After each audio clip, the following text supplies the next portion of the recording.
விஷயம் தெரியாதா? டேய் அவன் இங்க இருந்தாதானடா நீ பாத்துருப்ப. நான் யூஎஸ் ட்ரிப் போயிருந்தேன்டா. எவ்வளவு ஜாலியா இருந்துச்சு தெரியுமா? இது வரைக்கும் இப்படி நான் என்ஜாய் பண்ணதே இல்லை. வாழ்க்கையில இப்படிதான்டா என்ஜாய் பண்ணணும். என்ன ஒரு அனுபவம். ஆமா, உங்க அப்பா தான் நிறைய சொத்து வச்சிருக்காருன்னு வார்த்தைக்கு வார்த்தை சொல்லுவியே. உங்க அப்பா சொத்து உனக்கு இல்லாம யாருக்குடா? அட போங்கடா, எங்க அப்பா அப்படியெல்லாம் செலவு பண்ண மாட்டாரா. அவரும் அவரோட சொத்தும். உன் வாயில என்ன கொழுக்கட்டையாடா இருக்கு? போய் கேளு, சொத்தை கேளு, என்ஜாய் பண்றதுக்கு வழியா பாரு.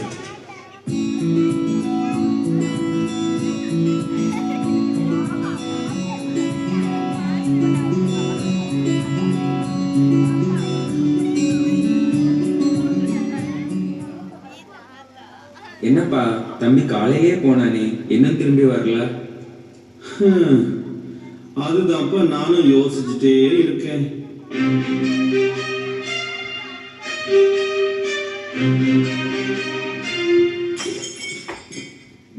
என்னடா ஆச்சு? ஏன்பா இவ்வளவு கோபமா இருக்க? என்ன டென்ஷன் ஆகாதீங்கப்பா, நான் கடுப்புல இருக்கேன். என் ஃப்ரெண்ட்ஸ்லாம் எவ்வளவு என்ஜாய் பண்றாங்க, நீங்க எங்களுக்கு எதுவுமே கொடுக்க மாட்டேங்கிறீங்க. எல்லாரும் எனக்கு கிண்டல் பண்றாங்க. நீங்களும் எங்களுக்கு என்ஜாய் பண்ண நிறைய பணம் தாங்க.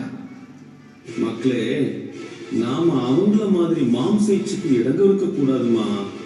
தேவன் நமக்கு கொடுத்த ஆசீர்வாதங்களை வீணான ஆடம்பரங்களுக்கு செலவு பண்ணி அழிக்க கூடாதுப்பா. போங்கப்பா, உங்க மாம்ச இச்சையும் உலக இச்சையும். சொத்து பெரிய சொத்து, செத்து சேர்த்துக்கிட்டாராமா பெருசா.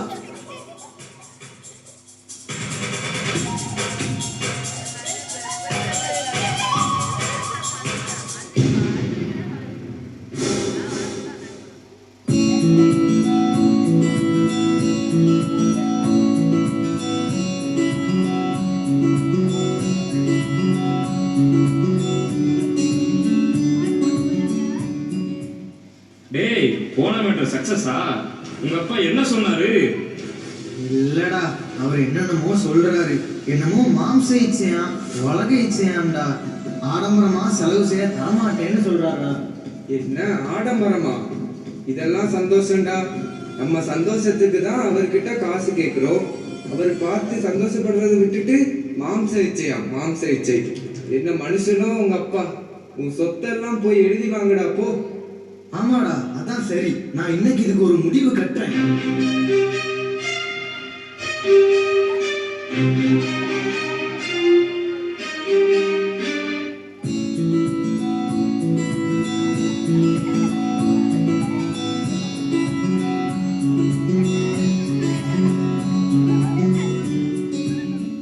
இப்போ எனக்கு சேர வேண்டிய சொத்து எனக்கு வந்தாகணும்.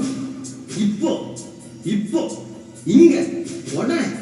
டேய், கொஞ்சம் பொறுமையா இருடா. ஒரு 2 வருஷம் பொறுத்துக்கடா. ஒரு 2 பேருக்கு நான் பிரிச்சு கொடுத்துறேன். என்னது 2 வருஷமா? பொறுமையா? இனியெல்லாம் பொறுமையா உங்ககிட்ட இருக்க முடியாது. இந்த வீட்டுல இருந்தா லைஃபை என்ஜாய் பண்ணவே முடியாது. நான் இந்த வீட்டை விட்டு போறேன்.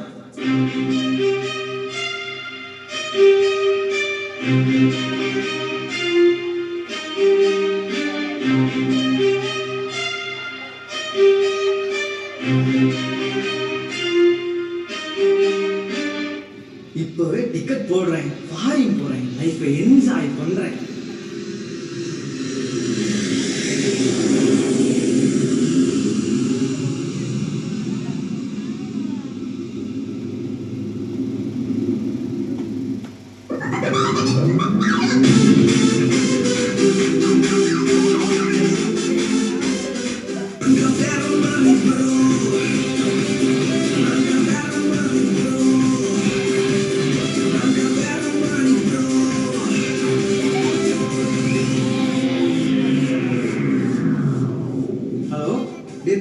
எப்படிடா இருக்க? டேய், நான் நல்லா இருக்கேன்டா. நீ எப்படிடா இருக்க? நான் நல்லா இருக்கேன்டா. உங்ககிட்ட ஒரு விஷயம் சொல்ல தான் கால் பண்ணியிருந்தேன். டேய், நேத்து நான் ஷிலாங் போயிருந்தேன்டா. டேய், எப்படா ஷிலாங் போயிட்டியா? ஆமாடா, அது மட்டும் இல்ல, ஸ்கை டைவிங்லாம் பண்ணேன்டா, ட்ரெக்கிங் எல்லாம் போனேன்டா நேத்து. சூப்பர்ரா. இப்போ நான் இந்த ஹோட்டல்ல தான்டா ஸ்டே பண்ணியிருக்கேன்டா. நீ என்ன நினைச்சாலும் இங்க அது உனக்கு கிடைக்கும்டா. பணம் மட்டும் இருந்தா போதும். இதான்டா லைஃப். லைஃப்னா என்ஜாய்மெண்ட் பண்ணணும்டா. ஆமாண்டா, இது வரைக்கும் 2 crore ஸ்பெண்ட் பண்ணிட்டேன். எல்லாத்தையும் விட்டுட்டே இருக்கேன். செலவு பண்ணிட்டே இருக்கேன், என்ஜாய் பண்ணிட்டே இருக்கேன்டா. இன்னும் எவ்வளவோ இருக்குடா. நீங்க தாண்டா என் கண்ணையே திறந்து வச்சிருக்கீங்க. Thanks a lot. அதான் தேங்க்ஸ் எல்லாம் இருக்கு மச்சி ஃப்ரெண்ட்ஸுக்குள்ள. ஏய், எனக்கு ஃப்ளைட்டுக்கு டைம் ஆச்சு. லாஸ் ஏஞ்சல்ஸ் போகணும்டா. போயிட்டு வரட்டுமா? பாய்டா மச்சி. சரிடா மச்சி, பாய். டேய் எங்கடா கிளம்பி இருக்க? லாஸ் ஏஞ்சல்ஸ் போறேன்டா. டேய் எங்களுக்கும் சேர்த்து டிக்கெட் போடுடா.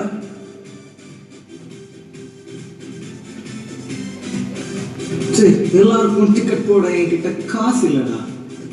என்னது பணம் இல்லையா? டேய் அப்ப நம்ம பணம் உள்ள எவன்கிட்டயாவது போய் சேர்ந்துக்கலாம் வா. டேய் நானும் உங்க கூடவே இருக்கேன்டா. டேய் பணம் இல்லாதவங்க நம்ம கூட சேர்த்துக்க வேண்டாம்.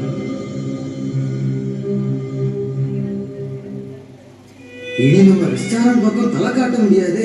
என்ன பண்ண? 2-3 நாள் கையில இருக்கிற காசை வச்சு வயிற்றையாவது நிரப்புவோம்.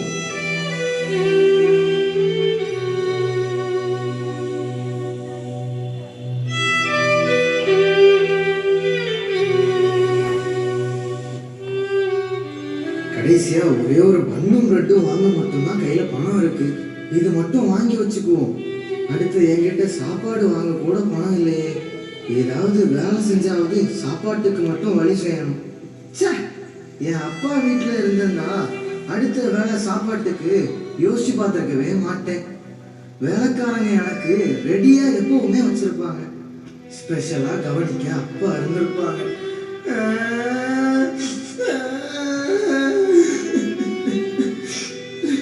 சரி, போய் ஏதாவது வேலையை தேடும்.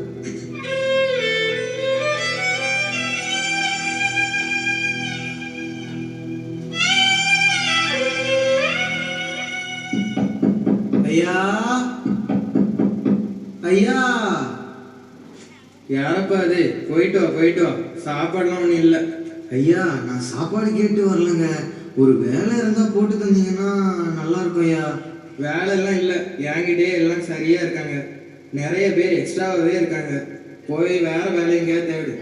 ஐயா ஐயா, குறைவான சம்பளம் கொடுத்தா போதும் ஐயா. ப்ளீஸ் ஐயா, வேலை இல்லைன்னு மட்டும் சொல்லிடாதீங்க.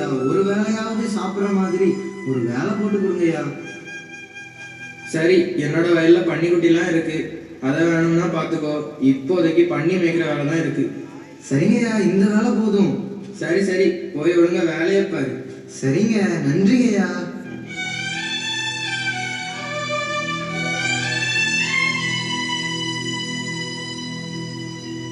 பண்ணிங்களா, வாங்க வாங்க வாங்க, போய் மேய்ங்க, எங்கேயாவது போய் மேய்ங்க. ஆனா பத்திரமா இருங்க பண்ணிங்களா. நீங்க இல்லைன்னா எனக்கு சாப்பாடு இல்லை, இருக்கு இடமும் இல்லை.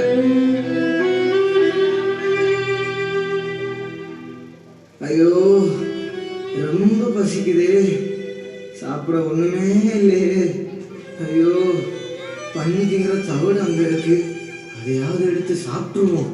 ஏய் புது வேலைக்காரரா, என்ன பசிக்குதா? உனக்கு சாப்பாடு இது இல்லை, நீ இதை சாப்பிட்டா பண்ணிக்கு என்ன சாப்பாடு? போ ஒழுங்காயிரு.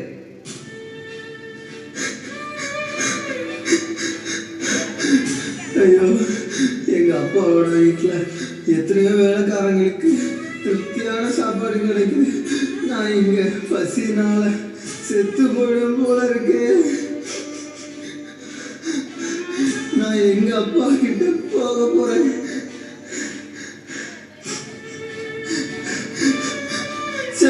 என்னோட நல்ல அப்பாக்கு எதிராக நடந்துகிட்டேனே, அவர் சொன்னதை கேட்காம எதிர்த்து பேசிட்டேன். எங்க அப்பா என்னால எவ்வளவு ஃபீல் பண்ணிருப்பாங்க.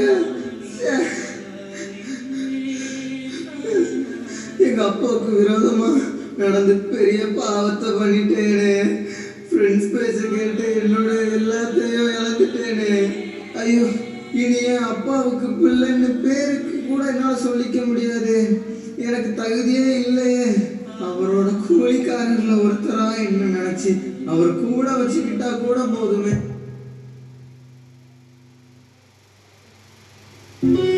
என் சின்ன பையன் எங்க இருக்கானே தெரியலையே. நீங்க அப்புறம் பத்திரமா பார்த்துக்கோங்க.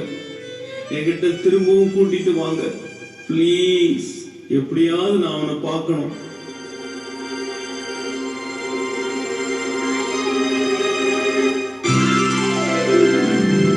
வருகிறது என் இளையகுமாரனை போலே இருக்கானே. என் மகன் வந்து விட்டான்.